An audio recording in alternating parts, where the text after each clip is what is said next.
ಇಡೀ ದೇಶದಲ್ಲೇ ಸಂಚಲನ ಮೂಡಿಸಿದ್ದ ಉಡುಪಿಯಲ್ಲಿ ನಡೆದ ಹೋಮಕುಂಡ ಹತ್ಯೆ ಪ್ರಕರಣಕ್ಕೆ ಉಡುಪಿ ಪ್ರಧಾನ ಮತ್ತು ಜಿಲ್ಲಾ ಸತ್ರ ನ್ಯಾಯಾಲಯದಲ್ಲಿ ಆರೋಪಿಗಳಿಗೆ ಜೀವಿತಾವಧಿ ಶಿಕ್ಷೆಯಾಗಿದ್ದು, ಇದೀಗ ಹೋಮಕುಂಡದ ಹತ್ಯೆ ಪ್ರಕರಣದ ಆರೋಪಿಗಳು ಹೈಕೋರ್ಟ್ಗೆ ಮೇಲ್ಮನವಿ ಸಲ್ಲಿಸಿದ್ದಾರೆ. ಭಾಸ್ಕರ್ ಶೆಟ್ಟಿ ಪತ್ನಿ ರಾಜೇಶ್ವರಿ ಮತ್ತು ಪುತ್ರನಿಂದ ತೀರ್ಪು ತಡೆಹಿಡಿಯಲು ಮೇಲ್ಮನವಿ ಸಲ್ಲಿಸಲಾಗಿದೆ.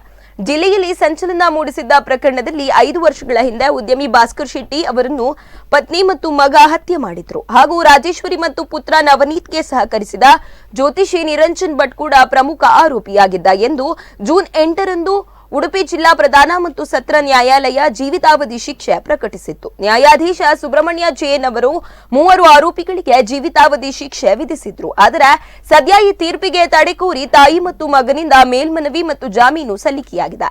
3 ವಾರಗಳ ಬಳಿಕ ಈ ಅರ್ಜಿಗಳ ಕುರಿತು ವಿಚಾರಣೆ ನಡೆಯುವ ಸಾಧ್ಯತೆ ಇದ್ದು, ಹೋಮಕುಂಡ ಪ್ರಕರಣ ಯಾವ ರೀತಿ ತಿರುವು ಪಡೆದುಕೊಳ್ಳುತ್ತದೆ ಎಂದು ಕಾದು ನೋಡಬೇಕಾಗಿದೆ.